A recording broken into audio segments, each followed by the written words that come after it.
Hi guys, good morning. A rainy, chilly summer day in Vancouver. How are you all doing today?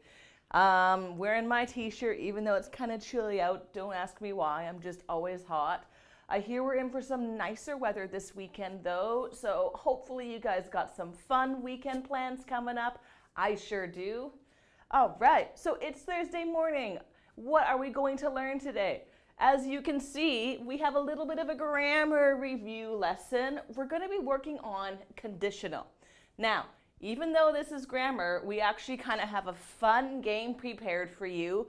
Of course, this game works a lot better if we have lots of students participating. So, I'd like to see who's out there today participating in class. Feel free to type in and say hello. Let me know you're here. And I'm going to put you on appropriate teams later. You could say I have team 1 and team 2. All right, and after grammar, we are going to, sorry, let me just double check what we're doing because I'm forgetful. We're going to be doing vocabulary. So we're going to be using, it's kind of focused on conditional, but we'll be learning about unless, providing that. So basically, we're going to be learning other ways to say if. All right, and finally, we are going to have a breaking news English article about a beluga spy. So that should be a very interesting read. Okay, so let's get started. So starting off, let me see. Actually, you don't need to grab any sheets yet. You can just watch this because I don't know if you have a grammar sheet relating to present future conditional or not. Okay. So we're going to be touching on 3 forms of conditional. This is probably the simplest one, quote unquote simple.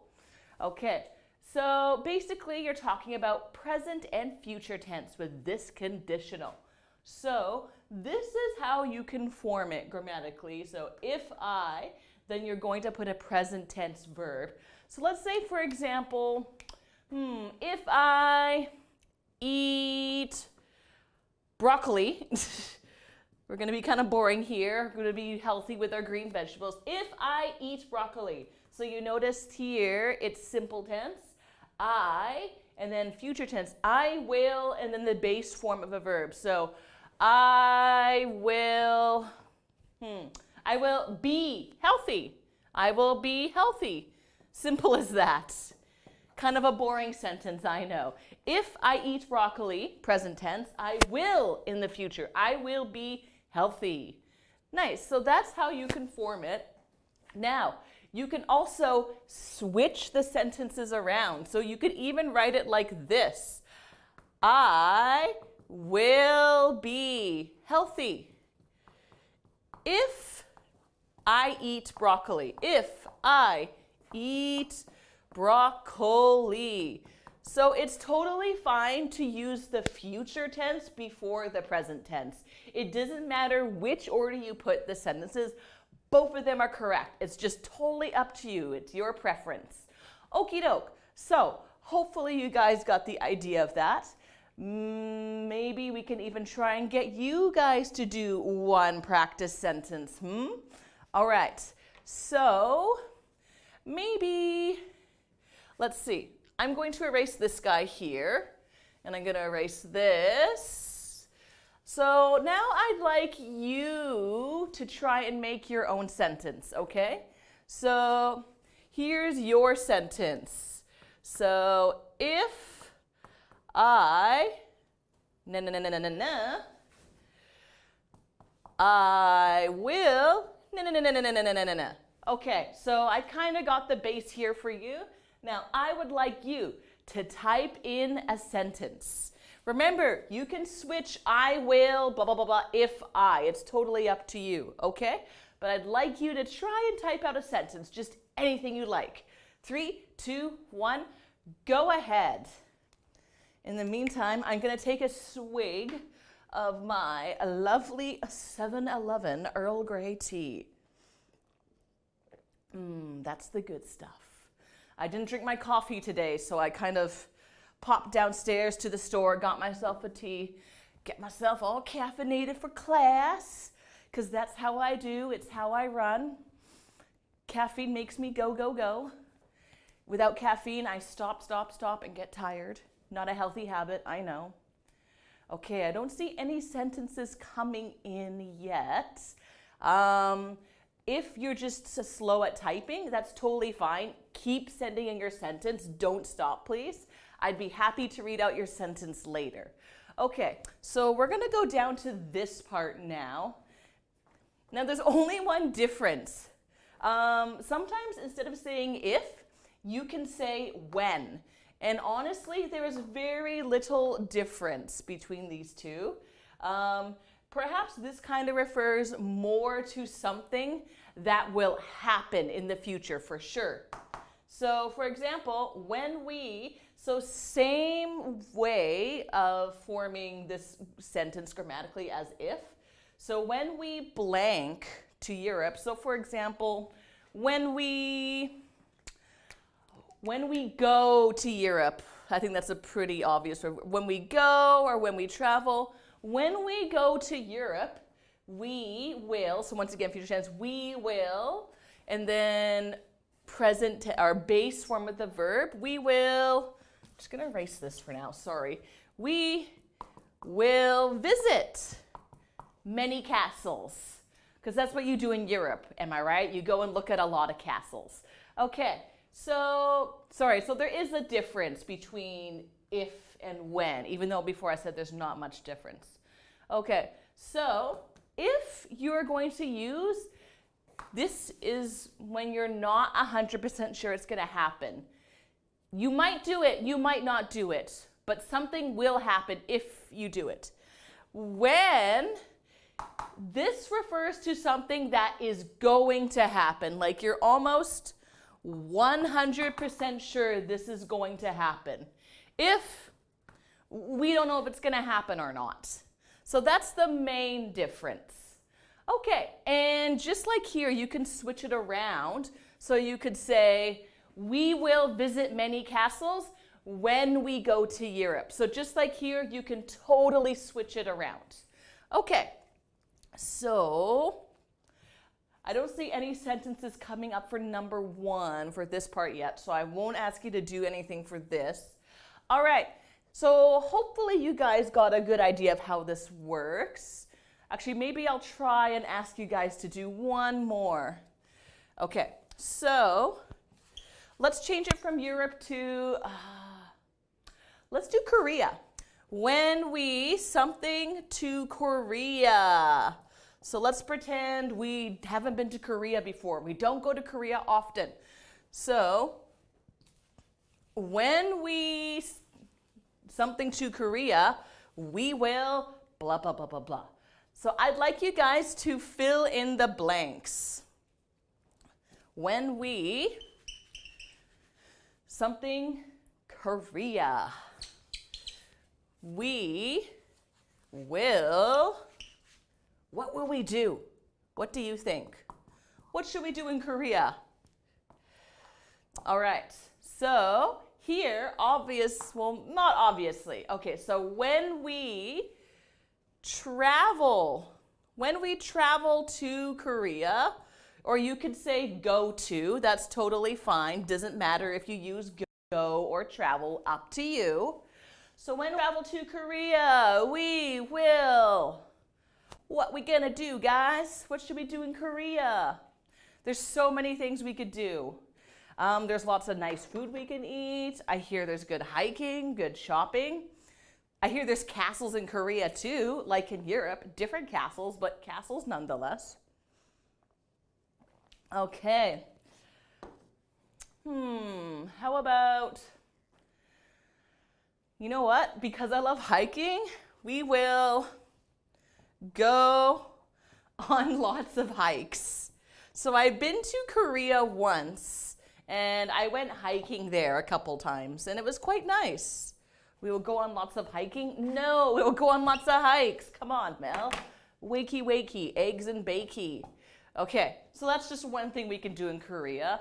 So when we travel to Korea, we will go on lots of hikes.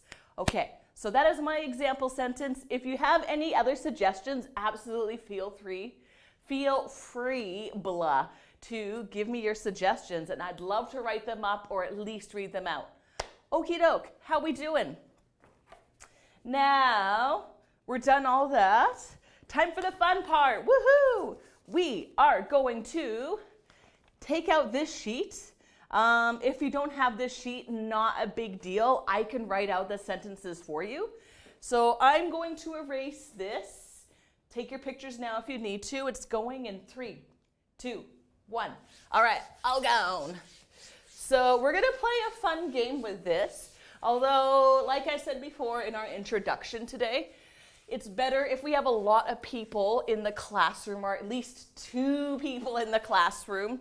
So if you're watching, now is the time to come and participate. So, as you can see, I wrote out 2 teams. I wrote team 1 and I erased it, but team 2, okay, team 2, okie doke. So, what we are going to do is, ignore the scissors. Obviously, this is supposed to be for in the classroom, but we're doing it online, so it's a bit different. So let's do one example together. And let's pretend we have 2 people. So let's take a look at number 1. So I'm going to give you a sentence. I'll clean my room when, okay. And I'm going to say 3, 2, 1, go. And as quickly as you can, you're going to have to finish the sentence, okay? So let's pretend I'm from team 1. Let's pretend I'm a student from team 1. So I think of an answer, oh, okay. I'll clean my room when I finish my homework. When I finish my homework. Okay, all right, so I finished team 1, and if my answer is good, like if the grammar is correct and I'm the first to send my sentence, I, team 1, get a point. Woohoo! Okie doke, do you guys understand? If you don't understand, let me know and I can explain again.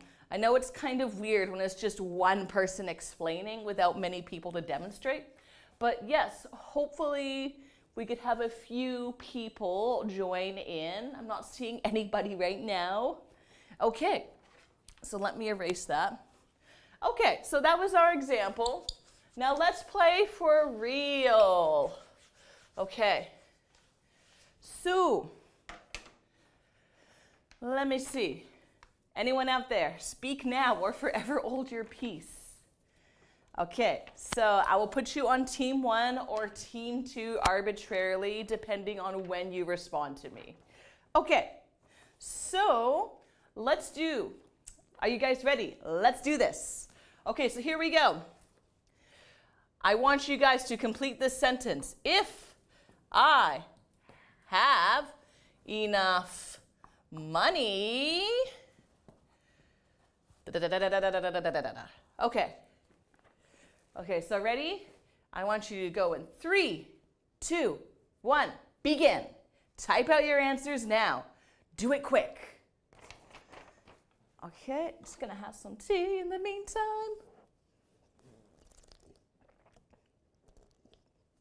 Oh yeah, good stuff, good stuff. Okay. All right, so you guys might be thinking away. No rush, don't worry. Take your time if you need to. Don't take the whole class, but if you need a minute or 2 to get your answers all typed in, that's totally cool. This is a good one. If I have enough money. So maybe think about 5, 10 years from now. Save up a lot of money. What you gonna do? If I have enough money? Me, I don't know what would I do? If I have enough money, I will buy a car. Not a new car, just a used car. An old, kind of gross looking car. As long as it runs, as long as it drives. Okay, I don't see anyone participating yet, unfortunately. Okay, so maybe we're just a little bit shy. Come on, guys, you get points. You get sweet, sweet points. All right, so I'll give you another example of how I would fill this in. So if I have enough money, like I said, I will buy a used car, a second-hand car. So when we say something is used, that means it is not new. Used or second-hand. I think this is a good word. Second-hand. So I buy a lot of second-hand stuff. I buy second-hand clothing. All right. Good try, guys. Good try. All right, let's do another one. What would be a good one? We're not going to do every single one of these. We're just going to do a couple more, I think. Okie dokie. Let's see. This is a good one. If the weather improves. Right now the weather is awful in Vancouver. It's raining, it's cold. So what should we do if the weather improves? If the weather improves. We don't know if it's going to improve. It might just stay rainy. Okay, so go ahead, guys. I want you to create a sentence. 3, 2, 1, go! I'm just going to organize my sheets. Do not mind me. Okay. I'll stick this one. Put you away. Oopsies. Don't delay. Write in your answers today.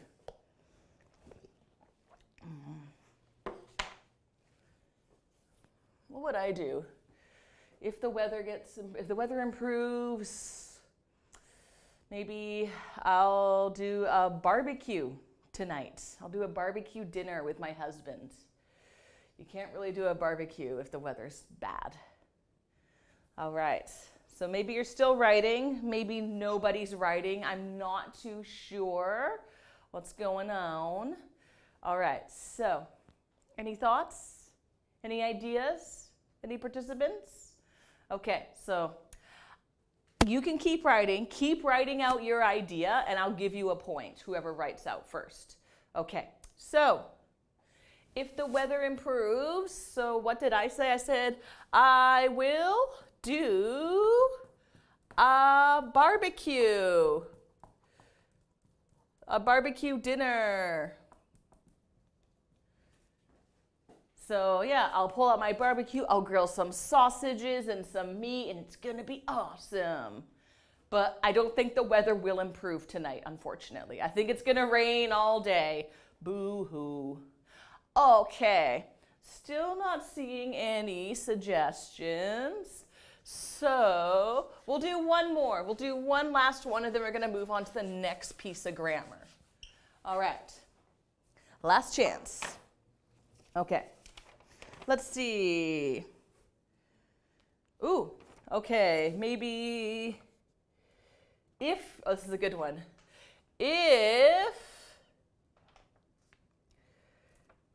Let's see. Oh, no, maybe not that one, sorry.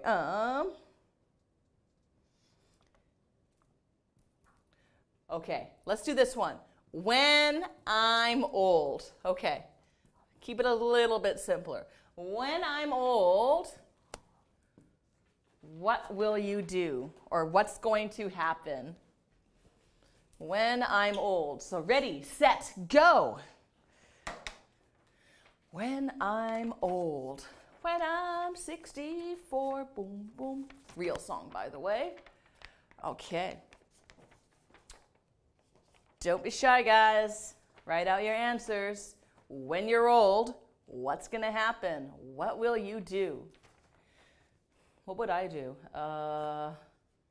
When I'm old, I will, this sounds really boring, I will sleep a lot.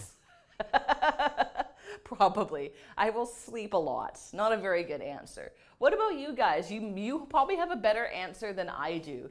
Maybe you're far more ambitious seniors. You will be far more ambitious senior citizens than I will ever be. Okay. So yeah, go ahead, type in your answers.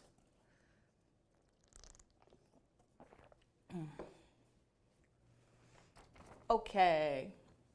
Not seeing anybody typing in yet. But yeah, keep typing if you are typing, if anyone is out there typing out their answers. I'm gonna write down my sample answer in the meantime. When I'm old, what did I say? I will sleep a lot. Okay, I need to figure out my priorities better. Remember that word, priorities? Things that you need to do. So, boring old senior lifestyle for me. Not you guys, you probably have something more interesting going on. Okay, so I don't see anyone responding and it's a little bit unfortunate. So I think we'll call the game quits for now.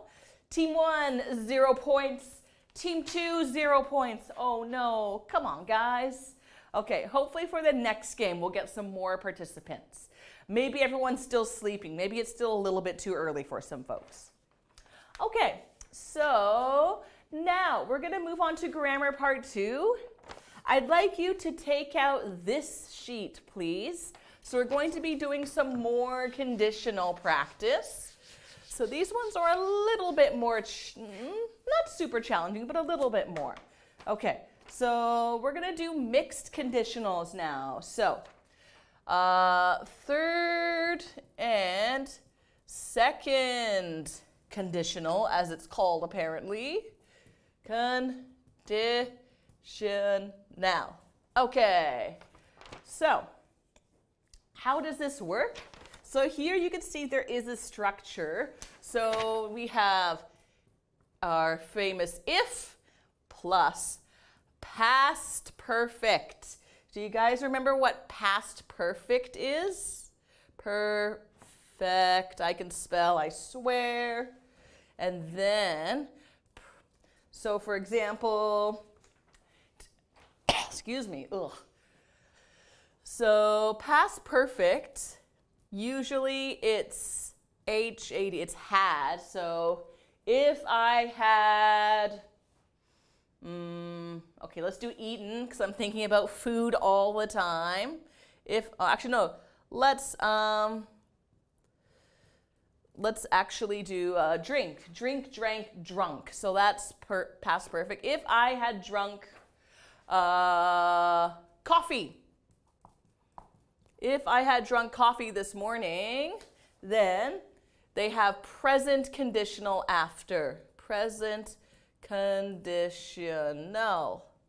So what is present conditional? Usually it is I would. So we're going to put would, and then we put the base form. I would be.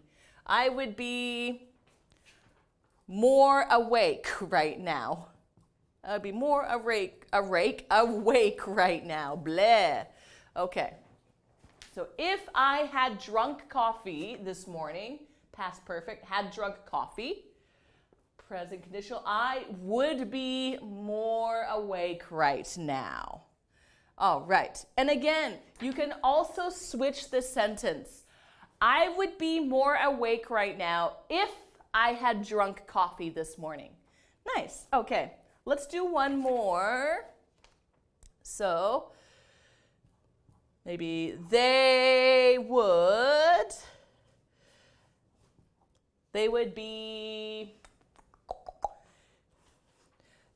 be rich if they, all right, and then we're going to put past perfect. I'm going to put PP for short, past perfect. If they had bought Apple. So you know, the Apple company, Steve Jobs. So they would be rich if they had bought apple. Okay. So that is how we use the mixed conditional, third, second conditional. Now I'd like you guys to try and practice making a sentence. So I'm going to set a sentence up for you, and I'd like you to fill in the blanks. Okay. So I'm going to erase all this. Okay. So let me see. So here is your sentence. If I, and then you're going to use past perfect here. So if I had blah, blah, blah, I, and then present conditional. Actually, maybe I could fill in a little bit more for you just to help you out. If I had, let me see.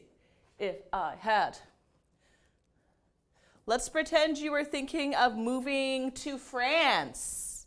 Oops. I totally just gave that away. If I had moved to France. Okay. So let's pretend there's something about you in France. And maybe I'm gonna say, put the last one, French. Okay. Let's see if you can figure out how to fill in the blanks here. So something to do with you going to France. And then, because you do France, or go to France, there's something you can do with French. So French language or French citizenship. I'll let you guys fill in the blanks and make your own sentence, okay? Go ahead. This is just for practice. This is just to get you used to it.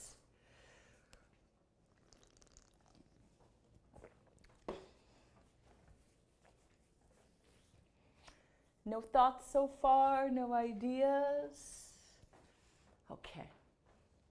So I'll get the first part started. If I moved, so let's say you packed up your bags. If I had moved, my bad. Past perfect. If I had moved to France, so you take everything, bye-bye family, bye-bye friends, you move to France. I would what? What do you think?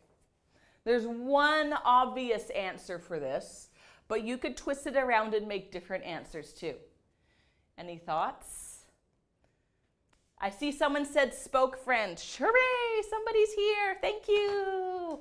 All right, yes, I would speak French. Okay, good. Yes, remember present tense here. I would speak French. If I had moved to France, I would speak French now. But I didn't move to France. So, okay, I'm going to make a little graph here just to kind of properly explain it.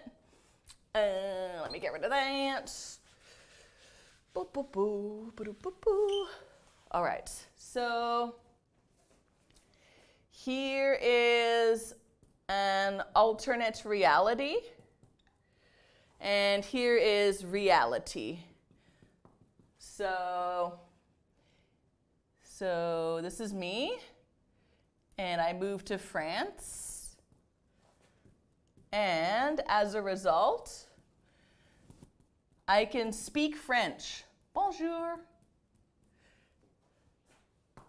So if I had moved to France, I could speak French, or I would speak French. But the reality is, here's me, I did not go to France. So I can only speak English. Hello. So this is reality, but this is an alternate. So when we use this conditional, we are talking about an alternative kind of reality, something that didn't actually happen. Sorry, pardon me. my spoken grammar is not sounding so good. Eek. Okay, so let's get rid of that. I think that's enough practice for this particular grammar form. Okay, get rid of that.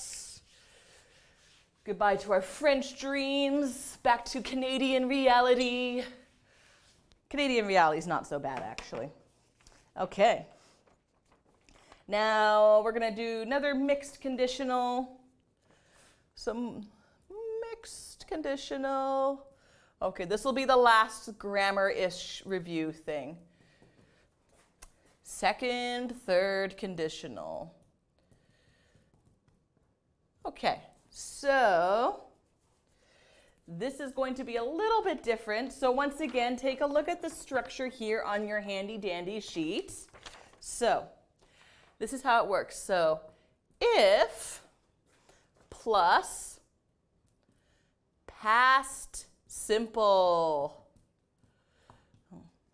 and then perfect conditional. Perfect conditional. Okay, so I'm going to explain what this is in a second. So if, let's see, if I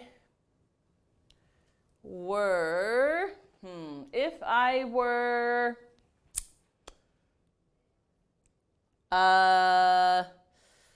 maybe not. If I were a man, if I were a man, so perfect conditional, this is, you're basically going to say would, or you could say wouldn't.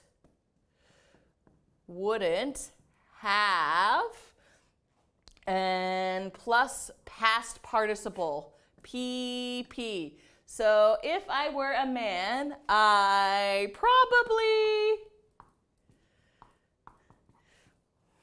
wouldn't have. So here is wouldn't have, and then past participle of marry is married my current husband, because I don't think my husband likes men. I think he likes women, so I don't think my husband and I would have gotten married.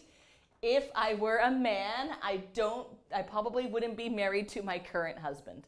Kind of a funny sentence, I know, but technically it's true. Now, once again, you can switch it around.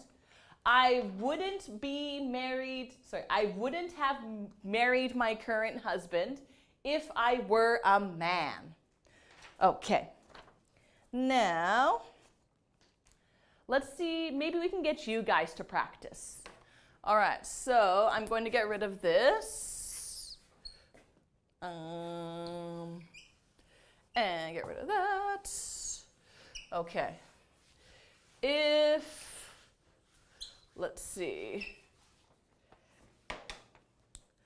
Okay, let's say if I were, or maybe if we were blank.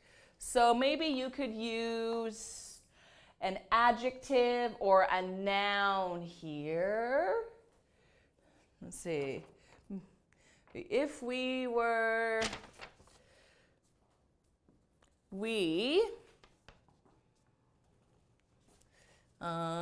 let's see, okay, maybe if we were, actually, okay, I'll help you out. If we were rich. Okay, and maybe I can let you guys think of the rest of the sentence. If we were rich, and remember, you're going to use perfect conditional, so you can use would or wouldn't, plus have, plus past participle. Past participle. So you know that's like eaten, gone, lived. We wouldn't. Okay, so let's see if you guys can help me out and fill out this sentence. Complete it for me. Team effort, okay? I kind of got the first half for you. I got half the creativity done. If we were rich, we would have something, or we wouldn't have something. What do you guys think? Any thoughts?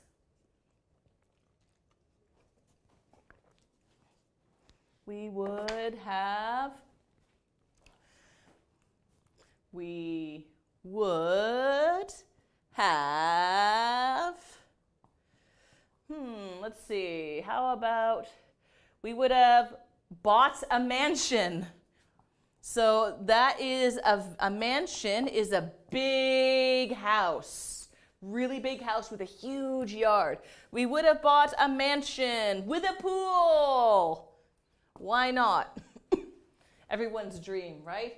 If we were rich, we would have bought a mansion. Or we would have bought a mansion if we were rich. Okay, so that is our third conditional. Woohoo! Okay, excuse me. So we're all done with the grammar review-ish stuff. And now we're gonna do one more game. Woohoo! Okay, so actually maybe you don't need to pull this out. So I'm going to explain the rules for our next game. Very similar to our first game, where you're going to be in teams, and I'm going to give you half of a sentence and you have to fill it in to get a point. Okay, we'll get rid of this.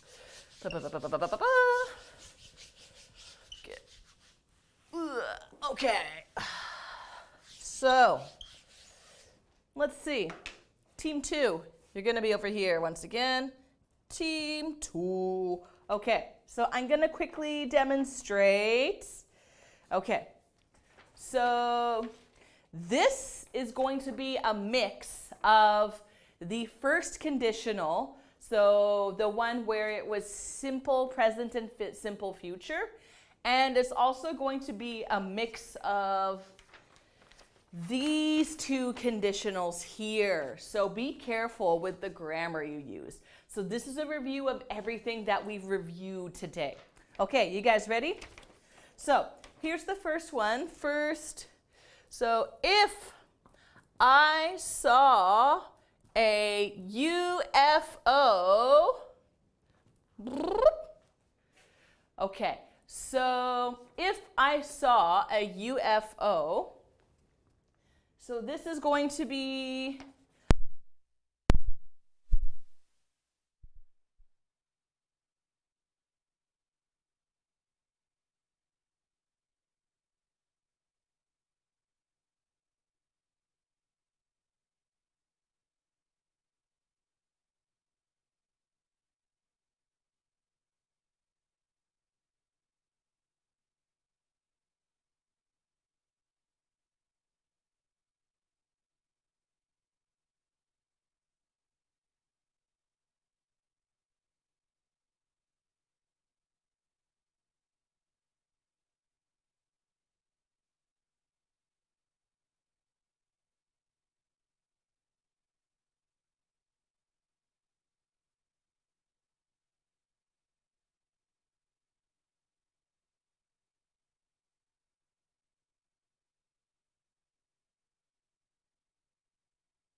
So if you look here, so here's my example. You won't be healthy if you don't eat vegetables. Now, we can change this. We can use unless instead of if. So here's the same sentence, but with unless instead. You won't be healthy. You won't be healthy unless. Okay, now it's all the same up to here. Now instead of saying you don't, you want to use positive form. Unless you eat vegetables. Okay, so these two sentences have a very similar meaning. They're both kind of conveying the same thing. The bottom message is, eat your veggies or you're going to be sick and not healthy. So here we kind of have a double negative, and here we have one negative, and if we use unless, we got to turn this into a positive. So, actually I should have told you, sorry, you might want to pull this sheet out. I'm going to be following the format of this sheet. So if you have this with you, it might be helpful. Okay, now I've got another example sentence, and I'd like you guys to try and do it yourselves perhaps.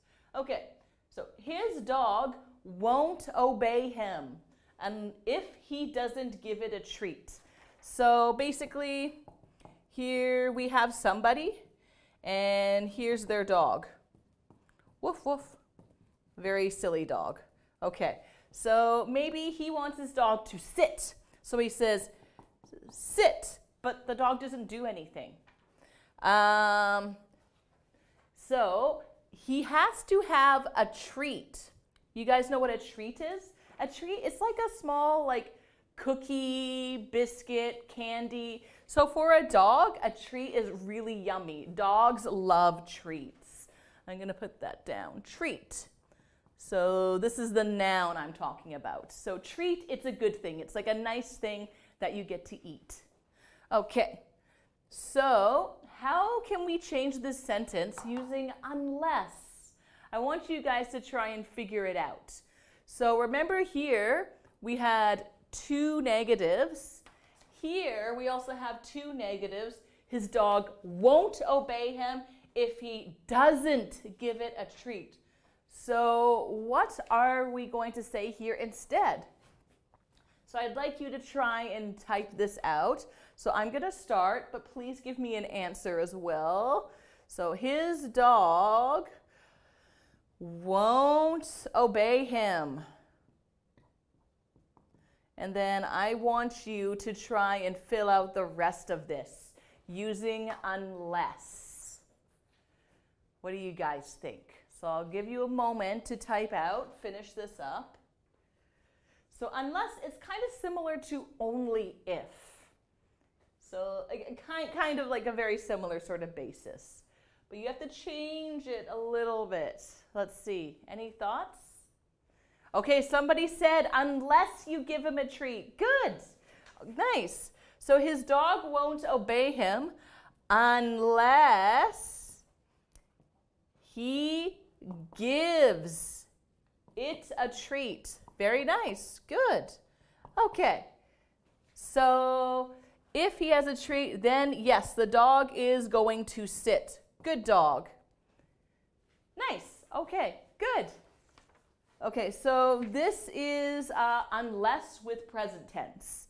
Now we're going to move on unless with past tense. You ready?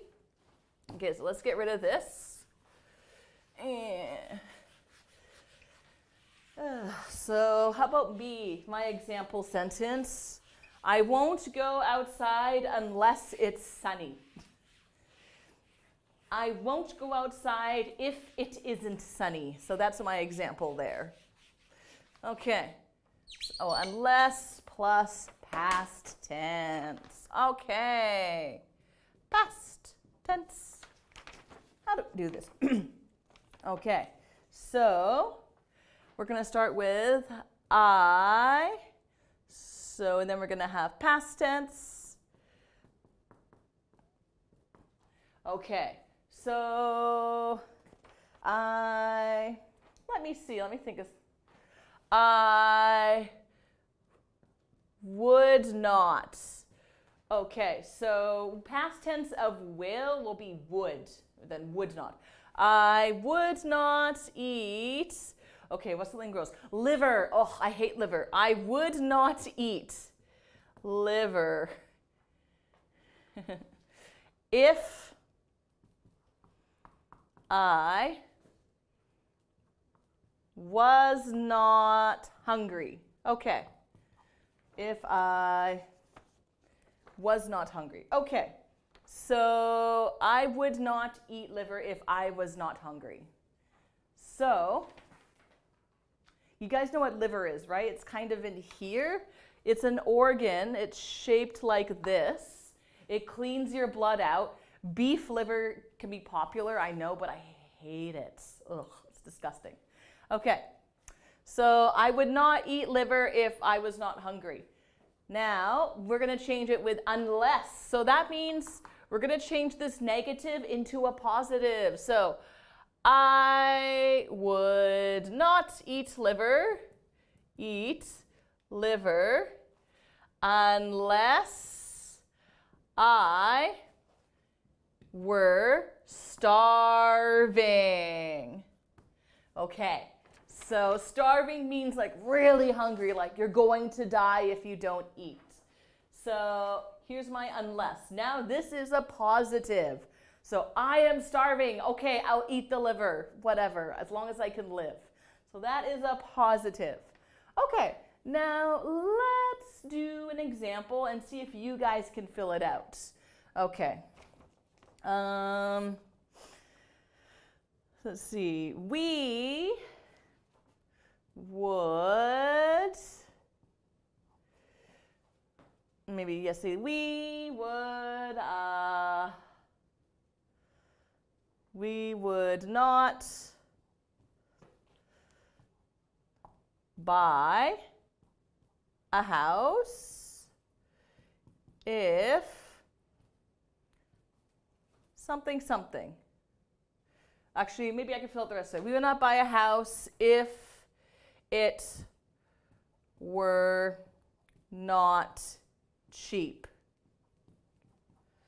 Okay, so this is our double negative here. We would not buy a house if it were not cheap. Okay, now we could say, using unless, we would not buy a house. We would not buy a house unless. So I want you guys to try and make a sentence with unless. What do you guys think? Shouldn't be too difficult, I think. So remember, you want to turn the negative into a positive. Pardon me and all my tea sipping. We would not buy a house unless what? Unless. Oh, sorry, I did something wrong. My bad.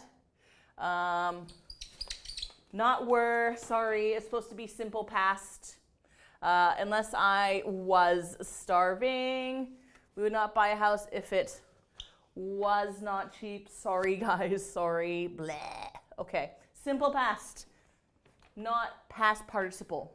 We would not buy a house unless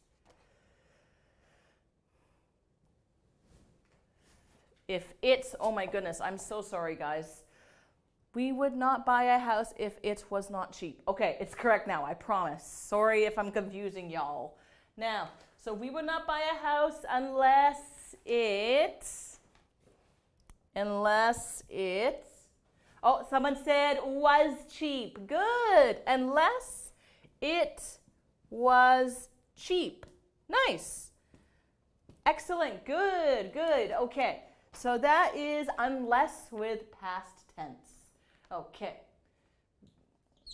Oh my goodness. My brain's going crazy today. Sorry, past tense. I don't know why I put a T at the end. Silly me. Okay, if you guys have any questions, let me know and I can go over things again. If not, I'm going to erase this board in 3, 2, 1. Bye-bye. Okay. Would you guys eat liver if you were starving? If you were starving, would you eat liver? I really do not like liver. Even if I was starving, I might have a hard time eating it. I say that now, but I don't actually know. Okay, and last one, unless and past perfect tense. Okay, unless plus past perfect tense. All right, so past perfect, what is that?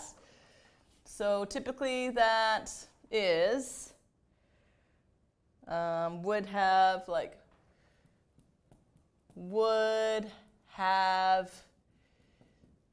eaten, would have slept, would have gone, would have, what else is there? Would have traveled. Okay, so this is past participle. I'm so sorry. I don't know what's up with my brain today. Past perfect. Wait, past perfect. Okay, yep, no, I got it right. I'm crazy. Sorry. Okay, so let me think of a new sentence. Let's see. Let's do a relevant one. If COVID-19 hadn't happened. Okay, if COVID-19 hadn't happened, let's see, I would have, let's see, or maybe we would have been in class. In person. Okay, so if COVID-19 had not happened, we would be in class. All right, so now,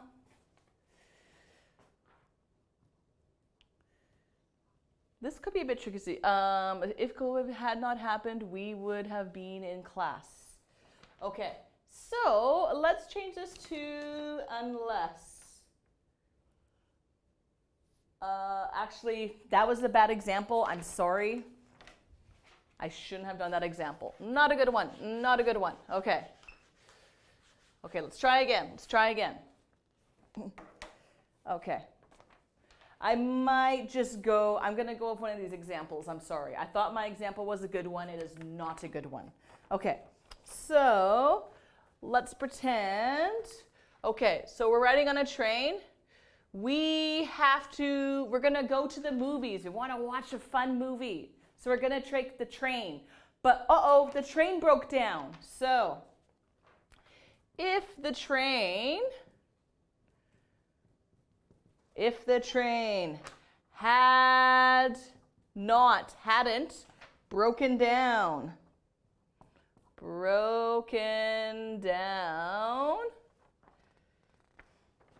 we would have been on time. Okay, so basically the train, it broke, so they are late. But if the train had not broken down, they would have been on time. Okay, so this gets a little bit complex and tricky. Usually I don't think we use unless in this case, but basically this is how we could change it. So, unless the train hadn't broken down, so we're not really changing negatives, hadn't broken. We were sure to be late. Okay, so this gets a little bit complicated. To be late. Okay, so basically it's a very similar meaning sentence. The train broke down, so we were late. So only if the train had not broken down, we would have been on time. Okay, so let me see if I can try and make an example sentence for you guys to practice. Okay, get rid of that. Okay, how we doing, guys? How we doing? You doing okay? So, let me think of a good sentence. Okay.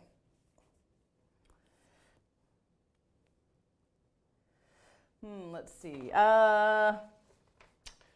Maybe we could say some people would have stayed healthy. So I'm kind of copying the third sentence. If they hadn't left their homes during quarantine. So you know what quarantine is? So this is kind of relating to COVID-19 again. It's when you stay inside and you don't go, no one can see you, you can't see anyone because you don't want to pass your sickness on to someone. So that is quarantine. Quarantine. So this is also a noun. So this is kind of important to keep yourself safe and to keep other people safe if you think you are sick. Okay. So now we want to change this from if, and we want to use unless instead. So how are we going to use unless? I'll give you a hint. You kind of like switch the sentences around. So let's see. Maybe I can leave the first half of the sentence. And then I can do the latter half. Some people would have stayed healthy. Okay. Okay, so I want you guys to try and fill out the first half of the sentence using unless instead of if. So you're kind of almost copying the sentence. See if you guys can figure it out.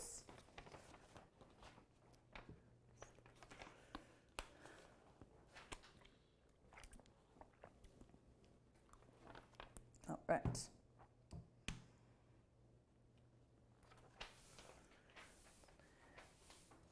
All right, any thoughts? Okay, I see someone says unless they hadn't stayed in quarantine. Nice, good, you got it, right on. So, unless they hadn't stayed home. Yeah, that works. Unless they hadn't stayed home during quarantine. I'm just going to put Q for quarantine for short because I'm lazy. So yeah, left their houses, stayed at home. It's fine. It doesn't really matter which one you do. So unless they hadn't stayed home during quarantine, some people would have stayed healthy. So basically, people would be healthy if these people didn't leave their homes during quarantine. Okay. So this, like I said, this form here, I feel like we don't use it super duper often in English. I don't use this form very often. I'd say it's the top two, the unless with present tense and unless with past tense. That's far more common. And in our next exercise, I don't think we're going to be dealing with past perfect tense unless, so don't worry too much. Okay, so now what I think I would like us to do, we are going to move on to this sheet, and we'll probably do this for the rest of the class. So this is, it says condition at the top. So I'm going to erase all this, get rid of this mess. Okay. Bye-bye. You guys have any plans for later on this day? Today? Later on today? Any plans? No plans for me except studying. I'm going to go to a coffee shop and study. It's going to be okay, I suppose. All right. Okay. All done. Okay. So, let's see. I'm going to write down a few little notes for you.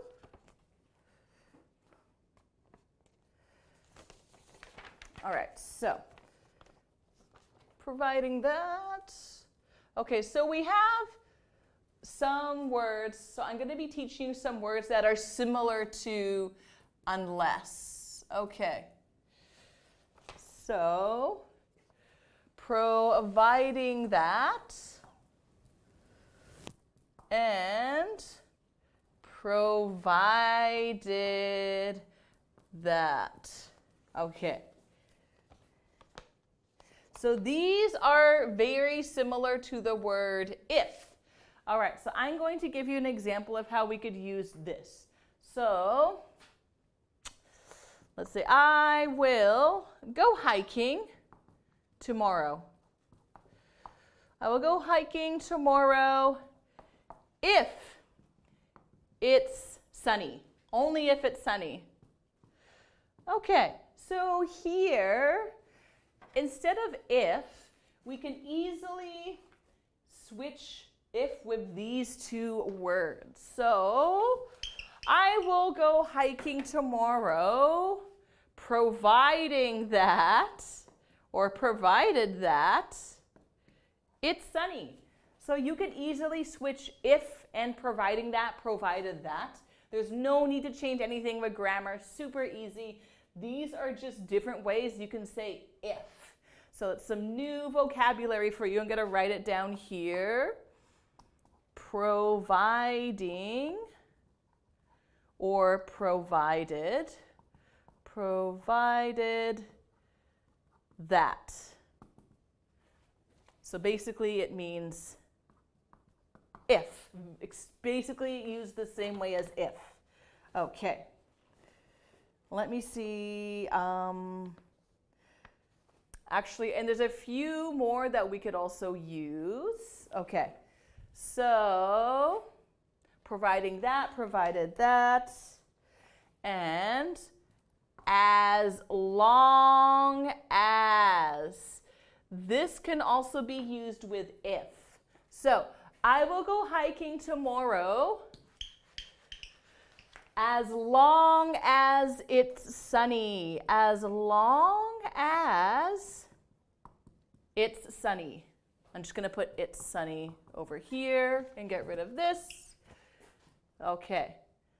So basically, you can put so many different things here. You can put if, you can put providing, or provided that, as long as, what else can we put instead of if? Actually, you could say, I will go hiking tomorrow on the condition that. On the condition that. All right, so again, it's very similar to if. So as long as, on the condition that, on the condition that. So these are all basically used the same way as if. I will go hiking tomorrow on the condition that it's sunny. That sounds very formal. Usually we don't talk about the weather and on the condition that. This is used more for like talking about rules. Grammatically though, it is correct. Just very formal and funny sounding. Okay. However many. All right. Okay, so now I'd like you guys to practice. Let's see. Let's see. I will go to Canada. I will go to Canada. Or maybe I will live, let's say, I will live in Canada. I will live in Canada if,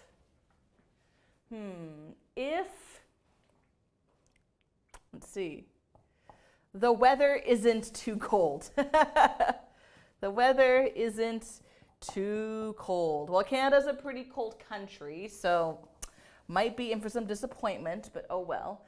Okay, so of course you could say if, that's no problem, but I want you to try using something else other than if. You can use like any one of these. Just try it. You can type it in. If you don't type it in, I want you to at least practice speaking it at home, okay? So for example, I will live in Canada providing that it's not too cold. Or I will live in Canada as long as the weather is not too cold. I will live in Canada on the condition that the weather is not too cold. As long as. So you can use any of these. So if alternatives. Alternatives. So this means other options. Okay. So feel free to type out your sentence. Feel free to fill this in. I would love to read it out. I'm just going to erase this junk at the top here. Okay. So next we are going to do replacements of even if, I think. Even, let me see. Sorry, I just got to quickly read. If they, on the condition that, as long as, even if. Okay. So now we're going to talk about even if alternatives. Okay. So even if, it's kind of similar to if, but it's a little bit different. It kind of means it doesn't matter what you do, if something's not going to happen. So let's pretend, let's go back to liver, that famous disgusting food that I hate. Let's say, I will never eat liver, even if I'm starving. Even if I'm starving. Okay, so basically this means I will never, ever, ever eat liver. Not in a million years. Even if I'm starving, I'm not going to eat it. I don't care. Bleh. So that is what even if means. Okay. So we can replace even if with, let's see. We can replace it with no, now, no. So we could say, no matter how. Now here I'd have to say no matter how much. No matter how much I'm starving. So we don't always have to say how much. For example, we could say, I will never like math, no matter how easy it is. So you use how much if we have, say, a subject, but if we have an adjective right after, we just say no matter how. No matter how easy math is, I will never love it. Okay, What else can we use? Even if. Let's see. However many, where? Okay, so even if this can be a little bit tricky, it can vary depending on context. So I'm going to get rid of this. Okay, so even if. Okay, so we got no matter how, and sometimes you need much. And we also have however many. So let's see. I could say however many times I go to Japan, however many times I go to Japan, I will never get tired of it. So to get tired of something, that means like you're bored of it, you don't want to see it anymore. So if you're eating pizza every day, eventually you will get tired of it. Like, ugh, I don't want to eat pizza anymore. Okay, so it's a good idiom. To get tired of something. To get tired of.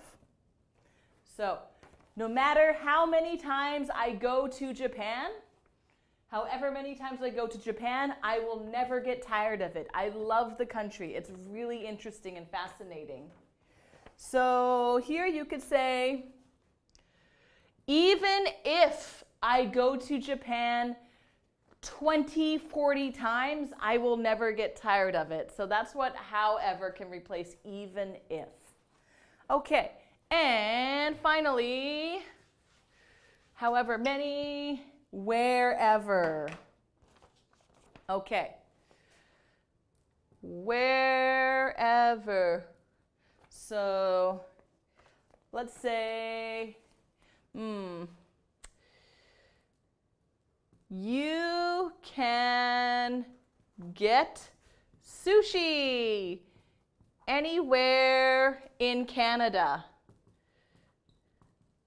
In Canada.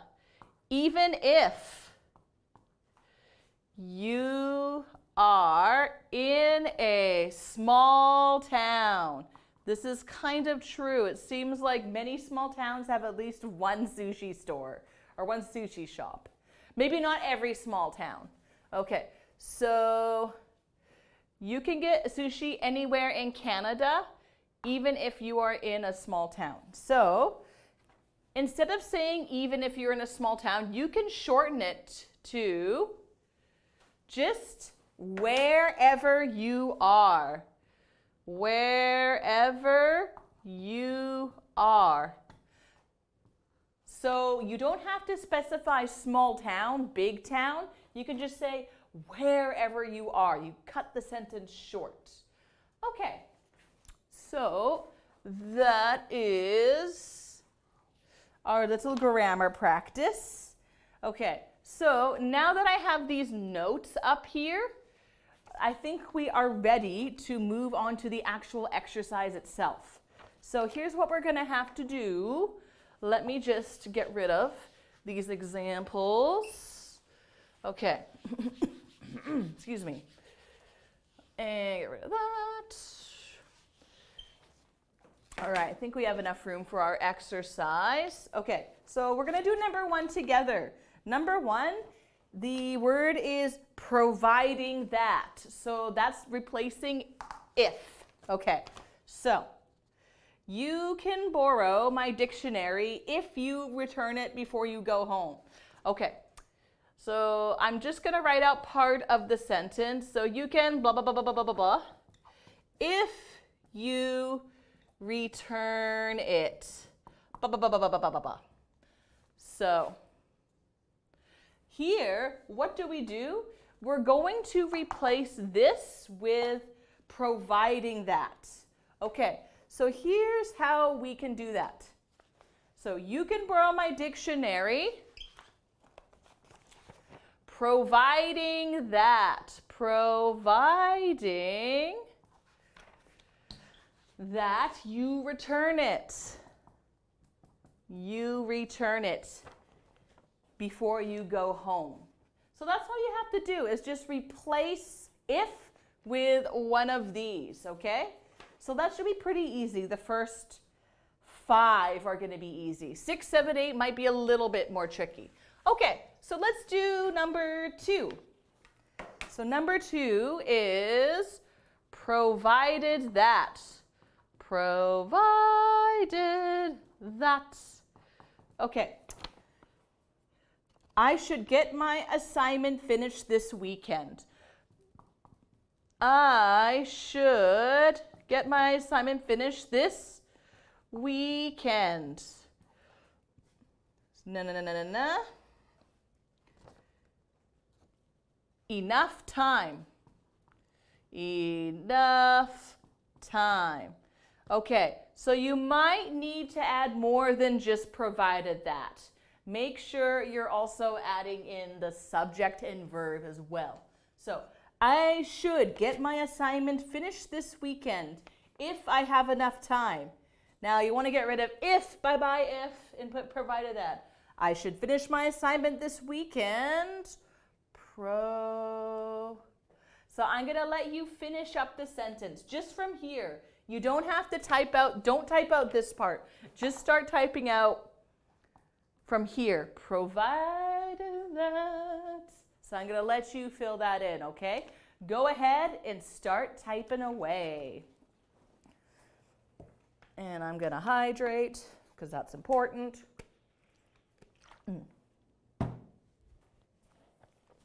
All right. Now I'm going to start doing number 3 as well while you guys are writing out number 2. Okay, let's get rid of that. And I'll put enough time up here. Enough time. Okay, and let's see, number 3. You can't go to university if you don't have good grades at school. Ooh. So. Oh, okay, so here we're going to use unless, which, so I didn't quite cover unless in here. So I'm going to put, I'll just put up here, unless. So, you can't go to university.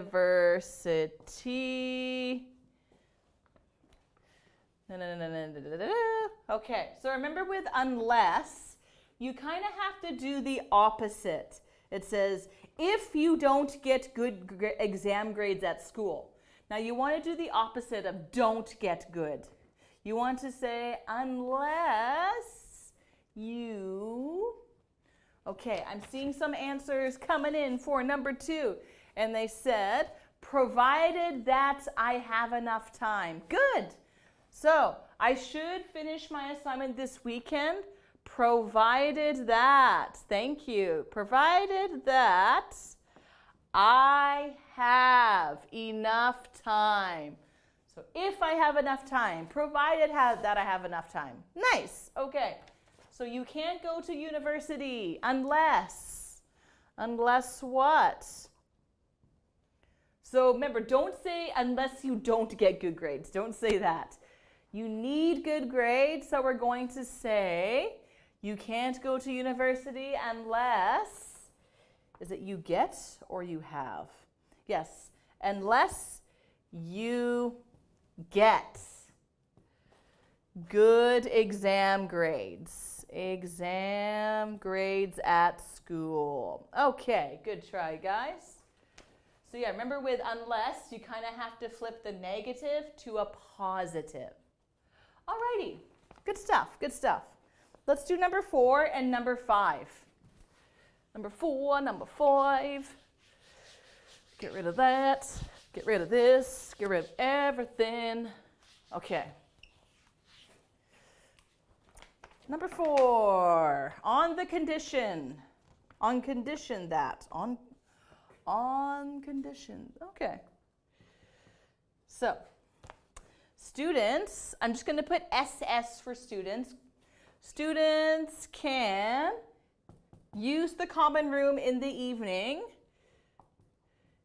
if they tidy. Oops, I'm not supposed to write all of that out. Whoop, whoop, whoop, whoop, whoop, whoop. My bad, sorry. Okay. They, what does it say? Up any mess they make. Any mess they make.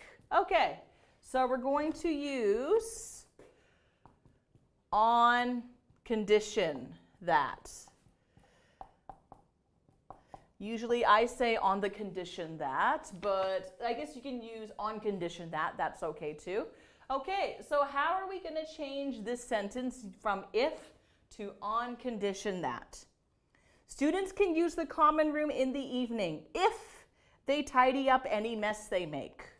Students can use the common room in the evening. So I'll let you guys finish this sentence here. So type in your answers now. And I'm going to write out number 5 in the meantime. Prep that for you. So pollution. So pollution will get worse.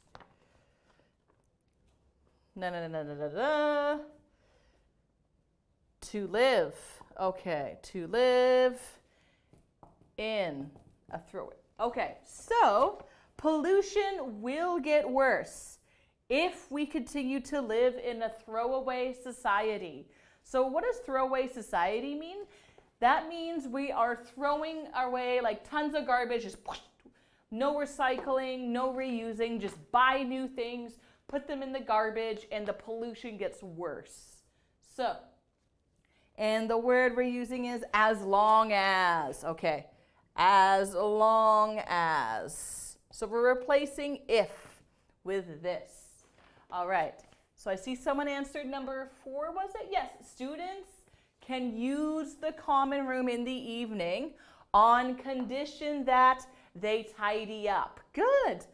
On condition that they tidy up any mess they make. Good. So tidy up, clean up, same meaning.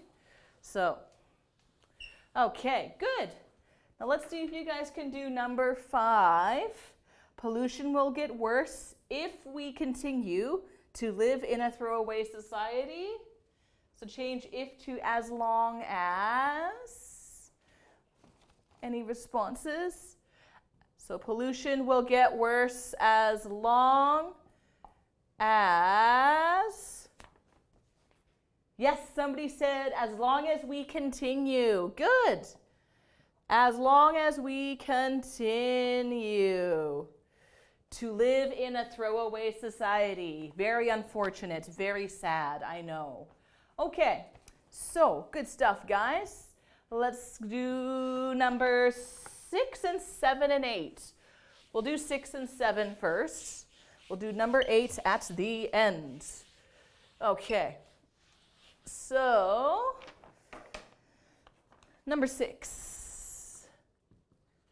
Children will always prefer fast food to fresh fruit and vegetables, even if you tell them unhealthy it is. Okay, so no matter how, this is what we're going to replace even if. So children will always prefer fast food over fruit and vegetables. Common. Tell them it is unhealthy. It is unhealthy. Okay, so how are we going to change if into no matter how? So, children will always prefer fast food to fruits and veggies, even if you tell them how unhealthy it is. Okay, So notice that this kind of got cut off. We shortened the sentence. So I'd like you to try and fill in the blank, okay? Best of luck. I'm going to fill in number 7. Number 7, computer programming is complicated, even if you read a lot of books about it. So computer programming is complicated. Difficult. Sure sounds like it. I've never taken computer programming before. All right, and then read about it. So what are we replacing if with? Even if is replaced with however many. However many. Okay, so you're going to have to think of a noun to stick in here as well, okay? So number 6 and number 7. Let's see if you guys can think of some answers. All right, and I'm going to, actually, no, I'll leave that up there. Just going to take some water. All right, 3 minutes, guys. What do you think? Okay, I see I got an answer for number 6, and they said, children will always prefer fast food and fruit and vegetables no matter how many times, or no matter how much. Good. No matter how much. Good. No matter how much you tell them it is unhealthy. So maybe you're telling them so many times, but they don't care. Okay.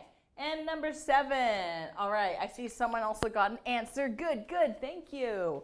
Computer programming is complicated, however many books you read. Good. So, however many books you read about it. Good. Well done. Nice stuff, guys. You're doing great. You're doing great. One more question. Just one more. Number 8. Okay, get rid of that.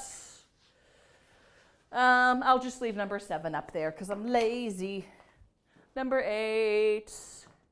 So, crime is a problem, even if you live in a small town or in the countryside. So here we are replacing even if with wherever. So, crime is a problem, comma, live. Okay, so this is going to be a short answer. So you're replacing even if.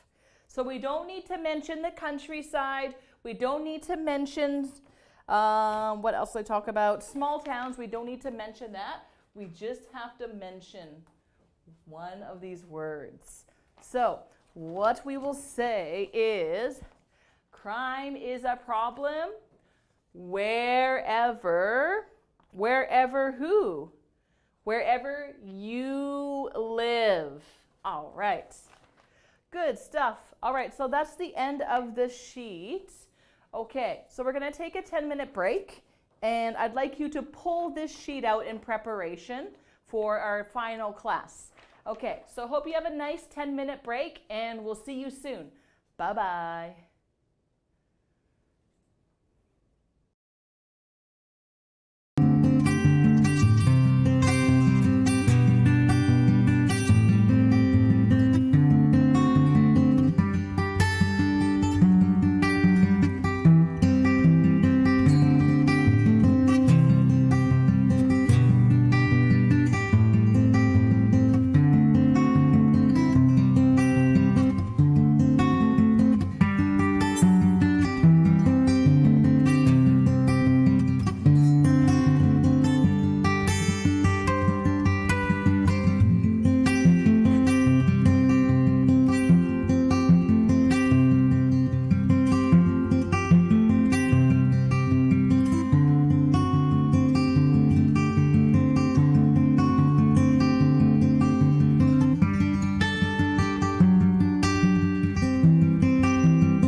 Hi guys, and welcome back. Okay, it's our last class today. We're almost there. Woohoo! So, like I said, we are going to be doing a breaking English article. And the title here is, Could a friendly beluga whale be a spy? Dun dun dun. That's a pretty crazy sounding title, isn't it? Now, who here knows what a beluga is? Does anyone know what a beluga is? If you know the answer, I'd like you to type it in. Although I guess the title kind of gives it away, like what a beluga is. But if you know, feel free to let me know. You can tell me what color it is. There we go. So it says beluga whale. So obviously a beluga is a whale or a type of whale. So they are actually pretty common in Canada's oceans. I've never seen them in the wild, but I've seen them at the Vancouver Aquarium. We got a couple of belugas there. And maybe you guys have seen them, maybe you haven't. But basically they are white whales, grayish white. And when they are trained by humans, they can be very friendly. Also, they love cold water. They have a lot of body fat so that they can stay warm in very cold water. Yeah, so that's what a beluga is. So, do you know what a spy is? So when you hear the word spy, what do you think of? Can you give me some ideas? When you see the word spy, what pops to your mind? What's a spy? So spy is a noun, but it could also be a verb. All right, so actually I'll put it up here. Spy, so it's a noun and it's a verb. So in this case, they're talking about the noun form, but a spy is usually a person who secretly, they're kind of looking for information from other people. So let's say, for example, this was very common in World War II. So let's say we have some Americans, and so let's say, they're talking about, I don't know, a bomb. Okay, so this is a bomb. Just pretend it's a bomb. And so they're talking about this bomb, like, okay, we're gonna release this big bomb over Germany.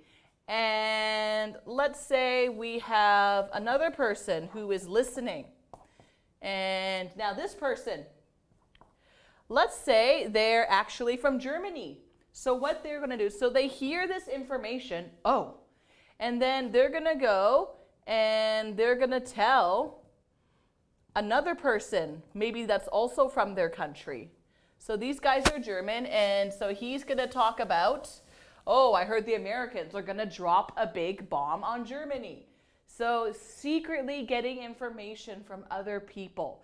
That's a spy. All right, so that got a bit messy there, sorry. Not the prettiest picture. Okay, so you all know what friendly is, right? So friendly beluga whale, like nice, friendly, likes people. Could this be a spy? Do you think a beluga can be a spy? What do you think? So it looks like some country might be sending this beluga to spy on other countries to get information. Do you think this is true? Or do you think it's fake news? You can type in your answers. Let me know what you think. Do you think it's true or no? Don't worry if you're right or wrong. It's totally fine. I just want to know what you think. What do you think about this title? For me, when I first saw this title, I was a little bit surprised. I was like, I don't know if that's possible, but I guess it could be possible. A little bit confused. Okay, you can let me know your thoughts if you like. Alrighty, so let's get rid of this. Okay, so now we know what the title is about. So next we're going to be doing this reading here. And before we do the reading, I think I'd like us to, let's think of some information, some questions that we could ask about the reading. Okay. So, first question, I think we want to find out, are belugas good spies? Are these guys good spies? Do you think they're good spies or not good spies? What do you think?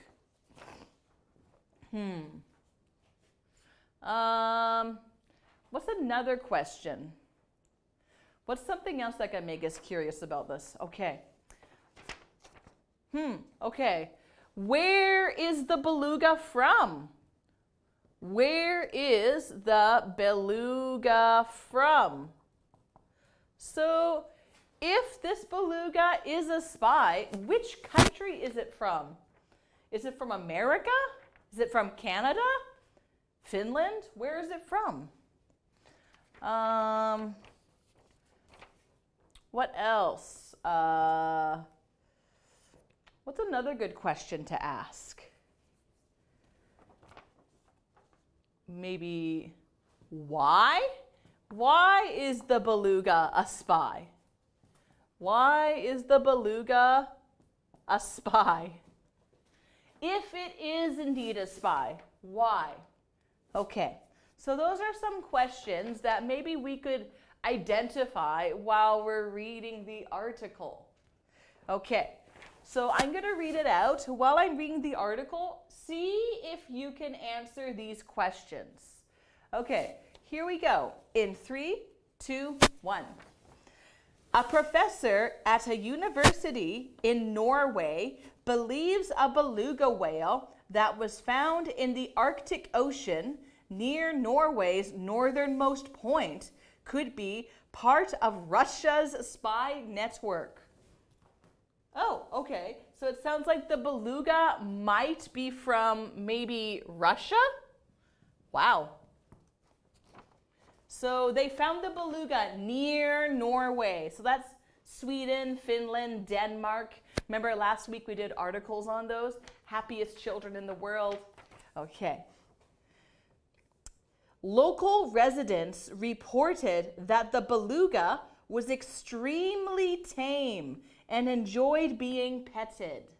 Okay, so tame might be a new word for you. This is an adjective.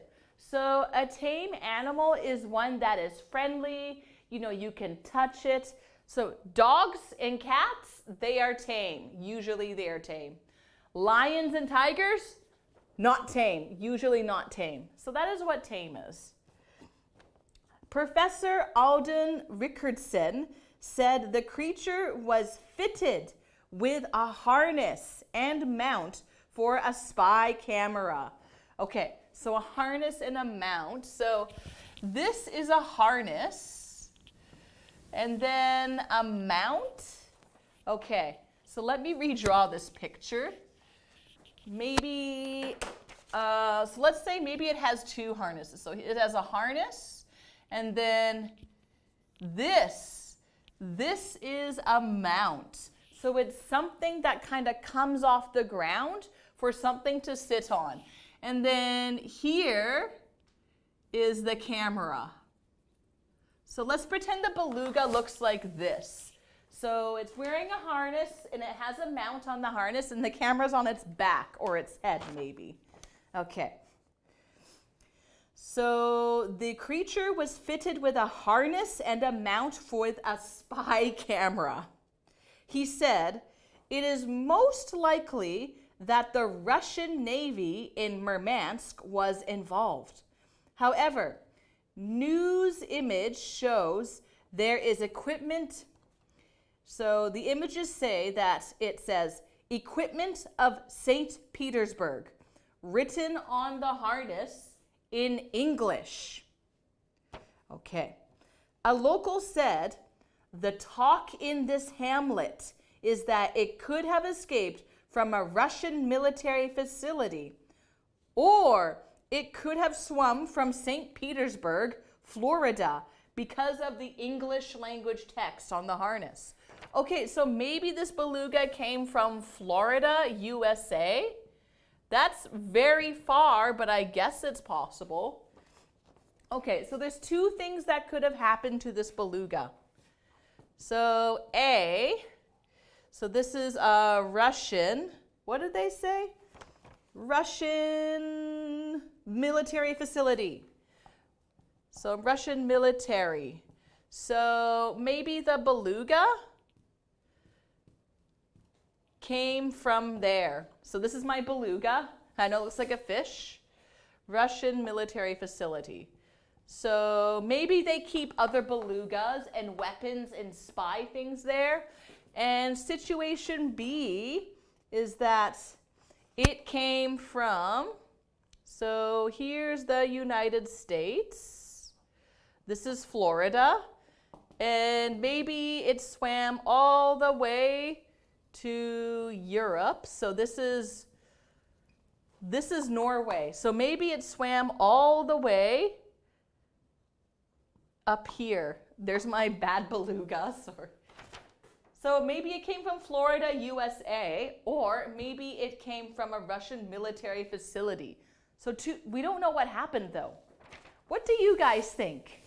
Did it come from Russia or did it come from Florida? Remember, English was written on the harness, but St. Petersburg, it's a city in Russia and it's a city in Florida, USA. Let me know what you think. Okay. Oh yes, and one more thing. Hamlet. This is probably a new word for you. Hamlet. So it's a noun. Hamlet is another word for village or very small town. Hamlet. We don't often use this word in English too much, just sometimes. All right, let's continue. Second paragraph. There is much speculation online as to where the beluga whale came from. Journalists are asking whether it came from whale and dolphin training facilities in St. Petersburg, Florida. The U.S. Navy is known to use dolphins to help divers on military missions. Oh, cool. All right, so I'm going to draw that out for you. So let's get rid of this. So here, so in the US of A, so the Navy, sometimes they use dolphins. Woo! Here's a dolphin. And sometimes they use whales. Here's a big whale. They use them on diving missions. So if the Navy has to go down into the water for any reason, sometimes they might use dolphins and whales to help do certain jobs that people can't do as well. So maybe they could fit a camera, maybe if they need to find something under the water. So it's possible that this beluga came from the US Navy, maybe. Okay, so why is the beluga a spy? So this maybe could answer the question, maybe it's a good diver. It's a good diver. So it could dive deep into the water. Maybe that's why, maybe. Okay, continuing on. A Russian naval analyst, Mikhail Barbanov, downplayed any links the beluga might have with the Russian military. He said, even if there are military programs for using marine animals for Navy purposes, they are unlikely to be belugas. So it sounds like Russia is saying that they are not going to use belugas for military reasons. A Russian military official agreed. He told the BBC, if we were using this animal for spying, do you really think we'd attach a mobile phone number with the message, please call this number? So it sounds like there might be a phone number on here. So, what do you think? Do you think this beluga is a spy?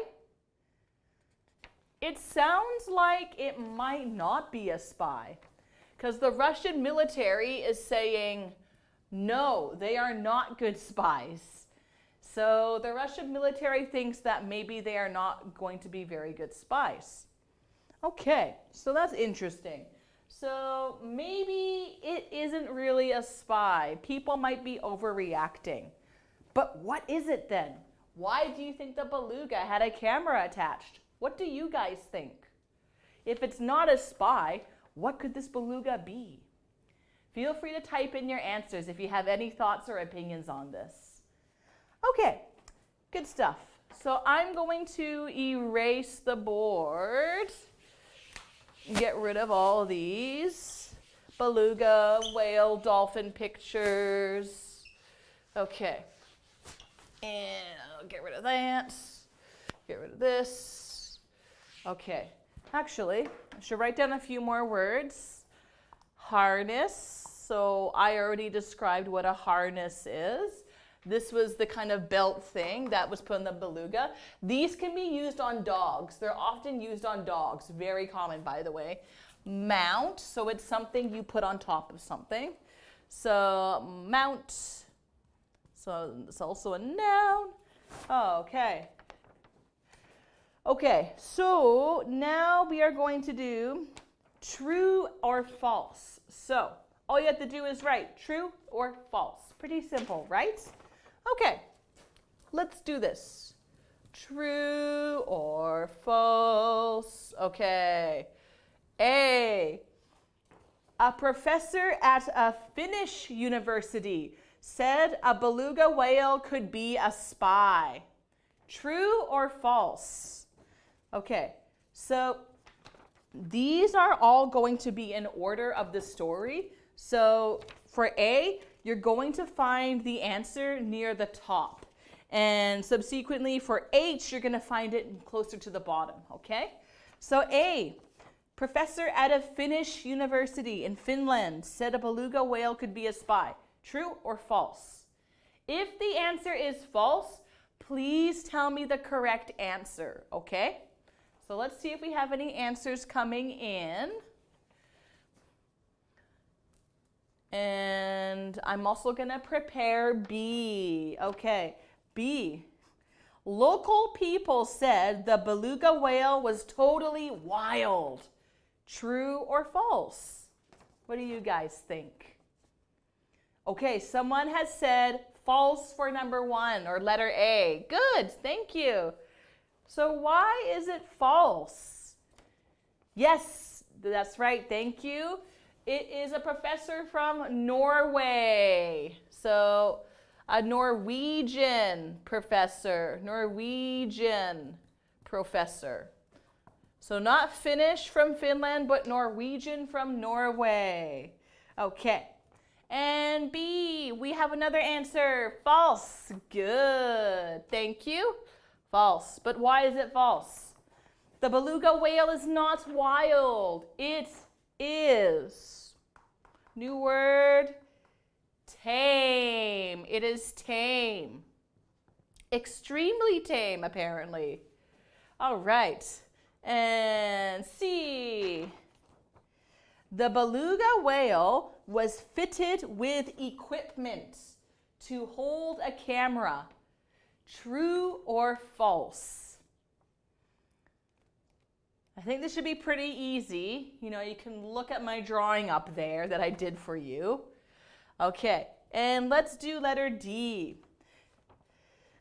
The city name of St. Petersburg was written on a harness in Russian. True or false? It was written in Russian. So remember in the story, so right here, written, it said St. Petersburg. Okay, so it was written in Russian. True or false? All right, so for letter C, somebody has said true. Very good, thank you. That is correct. It is indeed true that the beluga whale was fitted with equipment to hold a camera. Now, was this written in English or Russian? Or was it written in Russian? That's right. False. It was not written in Russian. What language was this written in? Should be pretty easy answer. I'd like you guys to try and answer it. What language was written on the harness? What language? English. Thank you. Good. It was written in English. Okay. Letter E. Some people think that the whale came from St. Petersburg in Florida, USA. True or false? So some people think this whale came from Florida. Is that actually what happened or not? So write in your answers. And let's do F as well. Okay, F. The U.S. Navy does not use dolphins to help their missions. True or false? Okay. Oh yeah, missions. That might be a new word for you. Mission. Okay. So a mission is kind of like an assignment, but it's quite important. It's something you need to do. So mission is often used for like more dangerous jobs. So for example, firefighters have a mission to go into burning houses to save people. That is their mission. It's pretty serious and intense. So military, often they go on missions to help save people or discover important information.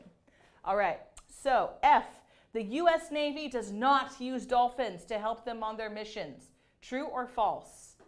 Think back to the picture I drew earlier.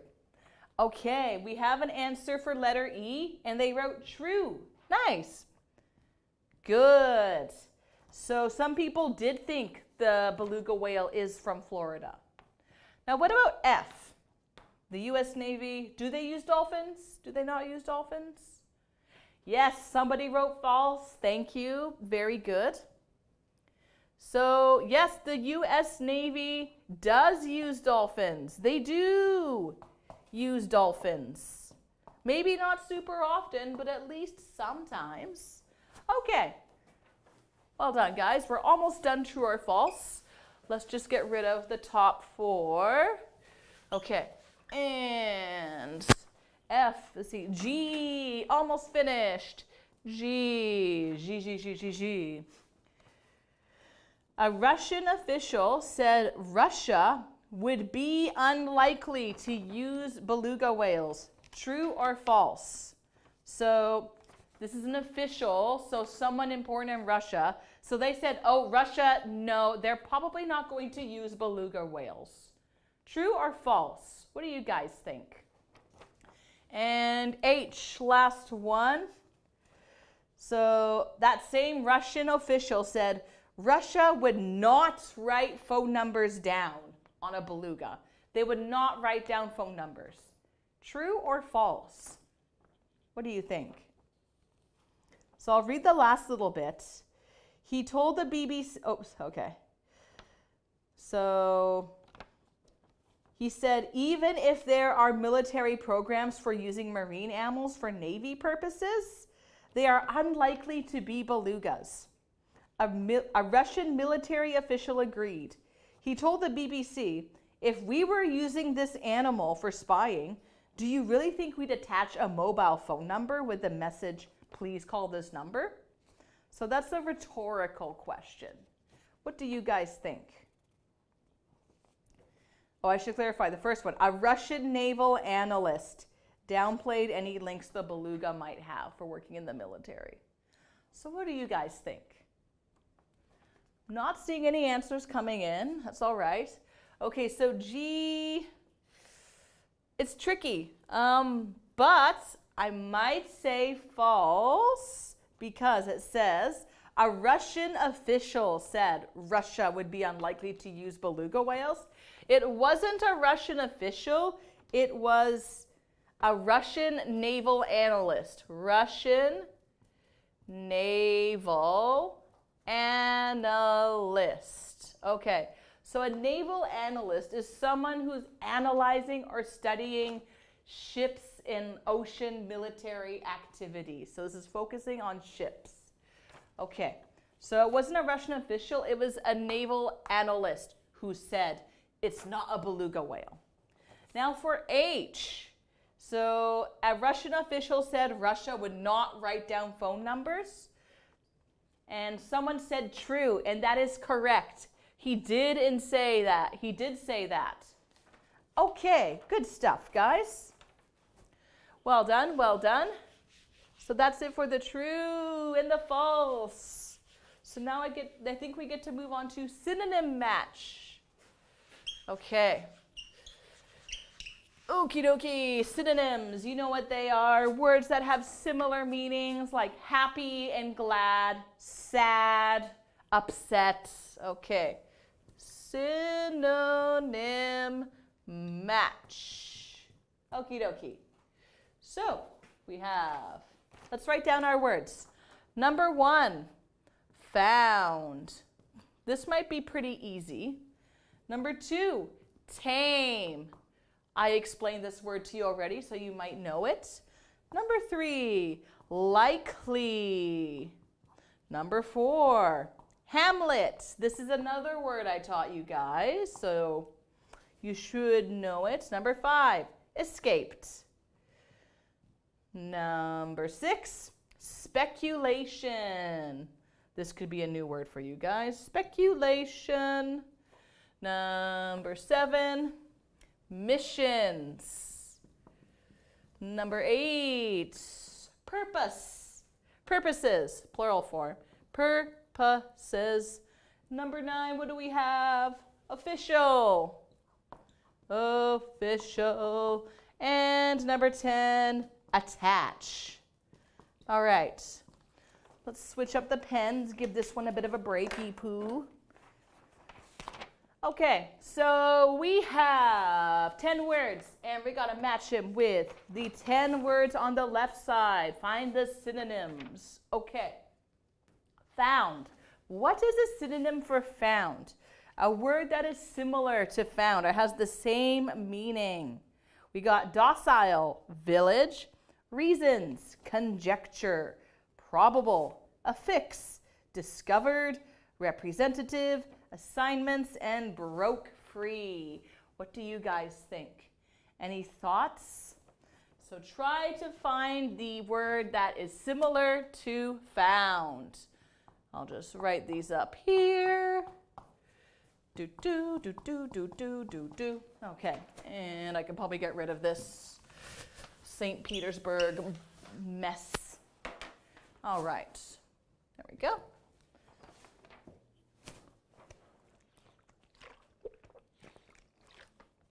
Okay, any thoughts, guys?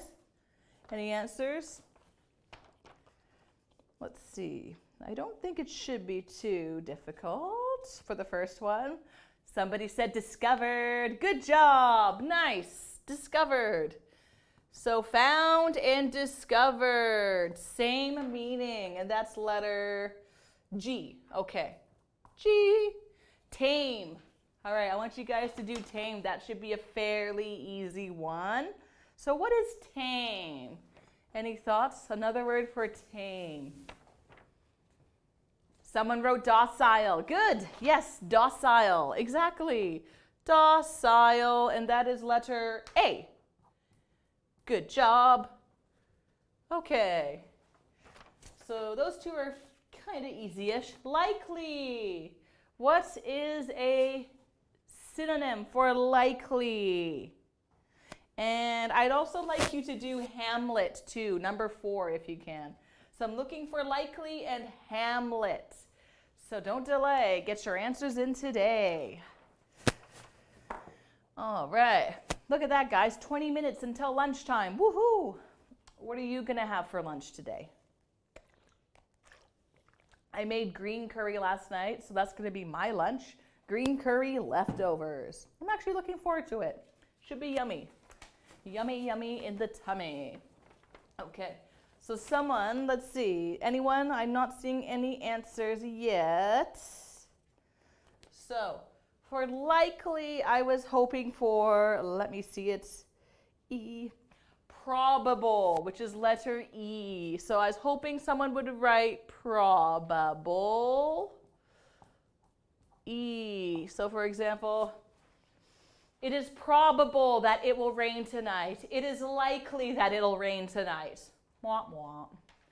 So tame, docile, again, very similar meanings. Pet dogs, usually they are tame, they are docile, they're nice to people. Okay, Hamlet. Somebody wrote village. Good, thank you. I was hoping someone was gonna write village. Thank you so much, and that's letter B. Okay, village, letter B. Sweet. Remember that word. Okay. And number 5, escaped. Escaped. You're getting away from somewhere. Escaped. Think about animals in the zoo and they get out of the zoo. What's another word for escaped? Past tense. And if you can, I'd like you to do speculation as well. Excuse me. Might be a little bit tricky, but I'd like you to try this. Escaped and speculation. What do you think? Okay, somebody wrote broke free. Nice. Broke free. Broke free J. Okay, so for example, a lion broke free at the zoo today, or a lion escaped from the zoo today. Pretty scary stuff. You don't want a lion to escape from the zoo. They're dangerous. Okay, and speculation. Don't see any answers yet, but I know it's a bit tricky. If you can't do conjecture, how about mission? Maybe you could do mission. What is a synonym for missions? I think, did I put mission? Yeah, I put mission up here. Remember how I described it? Things you have to do, like especially like in the military or like dangerous jobs. So what is missions? Okay, so I don't see anything for speculation. The answer here is conjecture. It is conjecture, right? Conjecture. Okay, and that was letter D. Okay. Not a word I use super often, but a speculation is kind of like you're guessing at something. You don't know for sure, but you think. Okay, so for example, there is much speculation on where COVID-19 came from. So many people are thinking, okay, it probably came from some animals in a market in China. So that's what they're saying. So that's the speculation going on. Not 100% sure, but they're guessing. Okay, and I see someone wrote assignments for missions. Good. Assignments. So I'm going to write that down here. Assignments. And what letter is that? I. Okay. So I'm going to erase this half over here because it's going to get too messy on the other side, I think. Okay. Okay, so we're going to write down purposes. Okay, number 8, purposes. Purposes. Number 9, official. Official. And number 10, attach. Attach. Okay, so what is a synonym for purposes? And maybe let's do official as well. Oh, by the way, for this official, it's not the adjective form we're looking for, it's the noun form. I should have specified. So what is an official? This is the noun. It can be an adjective, but we're looking at the noun form right now. Okay. So somebody wrote reasons, and that is correct for number 8. Reasons. Reasons. Letter C. Okay. So, for example, maybe what is your purpose for studying English? Or what is your reason for studying English? Why? So that's what a purpose or a reason is. So maybe you can respond, my purpose for learning English is to have fun, or my purpose for learning English is to help get a really good job in the future. Everyone has different reasons for learning English. Okay, official. Any thoughts? Any guesses? And finally, attach. I'd like you to do attach number 10 if you can. All right, official. So you have only 2 answers left. Any thoughts? I'll let you guess. A Russian official. So another word for official is representative. So I think we may have talked about this the other week. We have spokesman, spokeswoman, spokesperson. Representative can be kind of similar. So it's someone who represents a company or a country. So another word for that person is an official. So this is someone, they're probably fairly high ranking and they speak on behalf of a company or a country. Okay, and that means attach is going to be affix. Did I write that correctly? Affix, yes, okay, and that's F. Nice, okay. So, that was our synonym match. Good job, guys. Okay, how much time do we have left? We have about 15 minutes left, so I think we're going to spend the rest of the time on discussion. So let's do some discussion. And we'll get rid of these synonyms. Okay. Bye-bye. Okay, I might have to clean this board after, getting a wee bit messy. All right. So, let's do let's do letter A for discussion. Okay. So, letter A for discussion. What do you know about beluga whales? What do you know about beluga whales? Okay, so we're going to make a bunch of notes on beluga whales together. So, okay, I'm going to start. For example, I know beluga whales are white. They are white. What else? What else do we know about beluga whales? You can think about appearances, or you can think about where they live or what they do. Any other thoughts? What do we know about beluga whales? Someone said they can swim. Yes, that's good. Yeah, they can swim. Absolutely. They can swim. Very much so, yes. Anything else? Okay, this kind of connects to their color. So they're white, but babies are gray, believe it or not. Belugas are born gray, and as they get older, they start to turn white. So the older a beluga is, the whiter it is. The younger a beluga is, the more gray it is. Pretty cool, huh? Anything else? Well, someone said they swim in cold water. Thank you. Yeah. They like cold water. And why is that? Why do they like cold water? They have something. They have a lot of, I have this too on my belly. I have a lot of, we call it fat, or in a whale, we can actually call it blubber. So blubber is whale fat. Whales need this to survive. If they don't have enough blubber, they will be too cold and they're going to die. So this is very important. So on a human, we don't usually call this blubber. We call it fat. On a whale, it's called blubber. Okay, so what else? Anything else about belugas? Any other thoughts?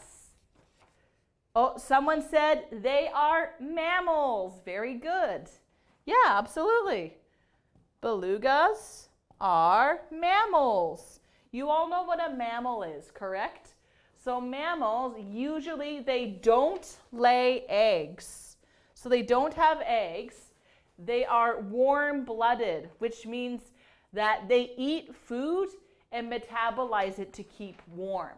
Whereas a snake or a fish or a lizard, they have to get sunlight to heat up. They are cold-blooded. Okay, so I think that's enough about belugas. If there's anything else you want to add, though, feel free and I can add it to the board later. Good. Okay, so what's going to be our next question? Okay, get rid of the egg. Get rid of the blubber. All right. So, what do you think about petting a beluga? Oh, let's do C. Okay, C. Why do you think the whale had a camera? So, why did the beluga whale have a camera? Why do you think so? Do you think it really was a spy? It doesn't sound like it was a spy. Russian officials were saying, no, it's not one of ours. Like, belugas are not good at spying. So, why do you think the whale had a harness and camera? Why? There's no right or wrong answer. It's just your own opinion and thoughts. So, I'll let you guys type up some answers if you have any ideas. Why do you think it had a camera? It's a mystery.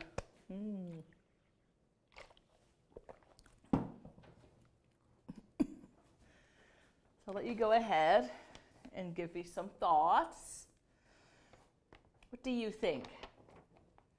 I have an idea. I don't know if it's true or not, but this is just my idea. I think it has a camera because people are doing marine research. I feel like it's for research. Maybe specifically on belugas. Maybe somebody put a camera so that they could record and find out how belugas interact with each other. So that's my guess. I feel like it was marine research. I'm just guessing. I don't know if it's true or not. I could be totally wrong. Maybe it is a spy and Russia's lying. Who knows? Who knows? So if you guys have any thoughts, let me know. I'd love to talk about them. Okay. D. Oh. Who do you think put on the harness? Who did this? What do you think? So, who put on the harness? And why? Why did they do this? Okay, so again, I have an idea, and it's pretty similar to this idea. So who put the harness on? Who put it on, and why did they put it on? What do you think? So I'd like you, please type in your answers. It's so much more fun to discuss when someone else participates and not just me. Who put the harness on, and why did they put the harness on? What do you guys think? Any ideas? No idea? Really? I think you guys might have some ideas. Okay, so in my case, I feel like scientists put the harness on. That's just my thought. Again, I don't know if it's true or not, but I think scientists, marine scientists, may have put the harness and camera on, and I think they put it on because They wanted to do research on belugas. They wanted to film belugas. So maybe to film beluga pods. Or like belugas' diets. What do they eat? How do they hunt? How do they speak with one another in their pods? A pod is a group of whales, by the way. What do you guys think? Who put on the harness? Do you think it was scientists? Do you think it was somebody else? What do you guys think? Feel free to let me know at any point. Don't be shy. Okay, what question shall we do next?